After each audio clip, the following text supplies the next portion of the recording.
All right, Chris, so we're here in your kitchen, sitting around this amazing piece of wood, and can't help but notice elsewhere in the house that all of the wood is either stained black and milled. So how did you come to have this amazing piece of wood here?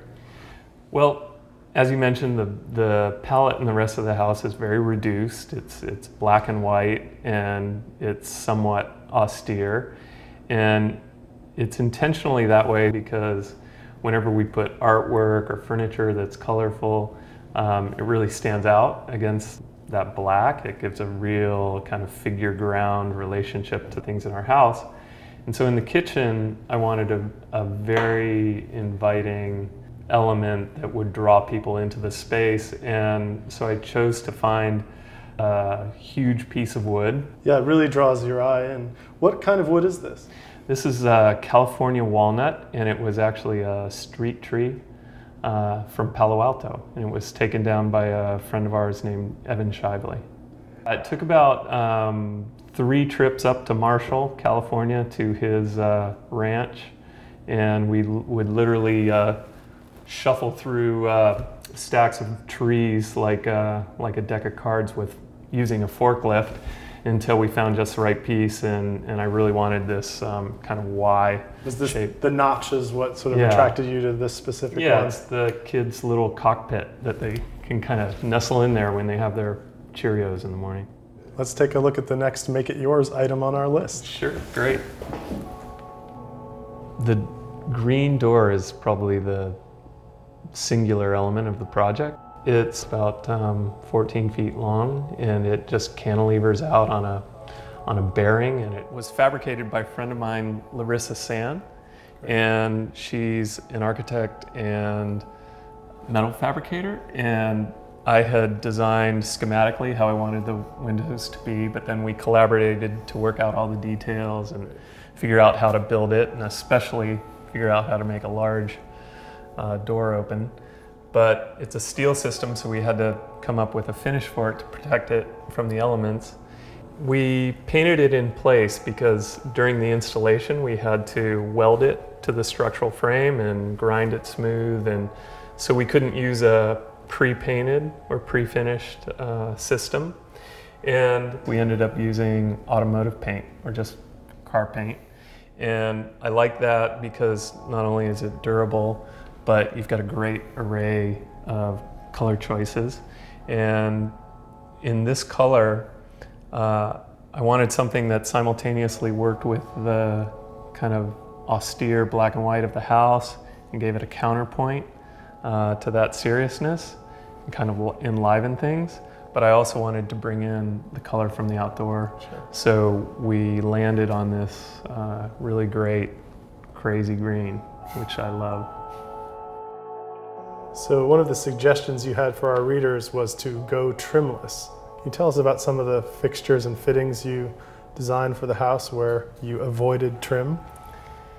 Sure. There are quite a few objects in the house that avoid the use of trim.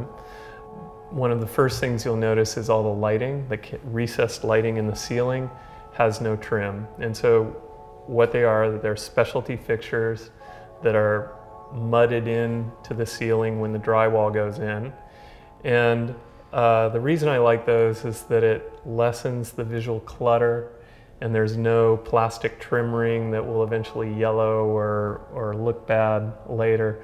We also used a great trimless wall socket by a Canadian company called Bochi, and they're just a simple little round plastic disc that with a special tool you can access the wiring, and those are mudded in also with the drywall.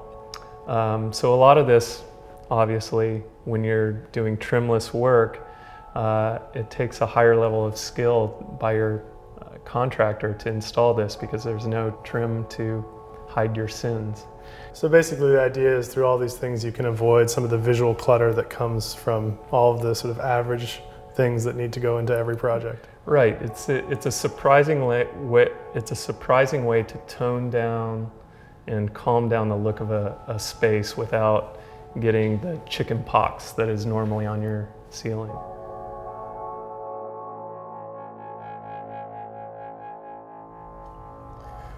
So I think a big part of making this outdoor space work was giving it the sort of finish and feel of an interior room. And a big contributing factor to that is the evenness of this flooring. Can you tell us a little bit about what this is? It's a concrete paver by a company called Stepstone. And I chose it because I really like the dimension of the tile. It's very unusual. It's about 3 inches wide, and you can get it in really long lengths, up to I think about 30 inches long. And when you lay it out linearly, it looks very similar to like a wood floor on the interior of a house. And so I really liked that with these strong lines, you can really direct your eye in the space and control how people view the garden. What's great also about it is that it's a permeable surface, and so the water actually drains through the gaps. The pavers are set just in sand, and so the water just goes through the cracks and replenishes the water table instead of collecting the water and sending it out to the sewer. Another interesting thing we have out here, you've got this great outdoor dining area with the Magis Konstantin Grichik chair ones around it. But the tabletop itself was something that you came up with. Can you tell us a little bit about what you did there? Sure. We had a existing table base that we weren't using by a friend of mine named John Randolph, and it's called the scissor table. It's adjustable height that goes from coffee table height to dining table height. And there was actually a mistake made in our kitchen on the stonework in there, and so the stone company said, we'll give you a free tabletop to make up for it. So I designed a shape that we liked to be sympathetic with the table base, and I had them taper the edge so that it's a cleaner, thinner line around the profile. And so we put 2 and 2 together, and we've got this fantastic outdoor dining table. So you're friends with John Randolph, who designed it. Has he seen your tabletop to his table base? He's had a few cocktails at this table. He approves? He approves, definitely.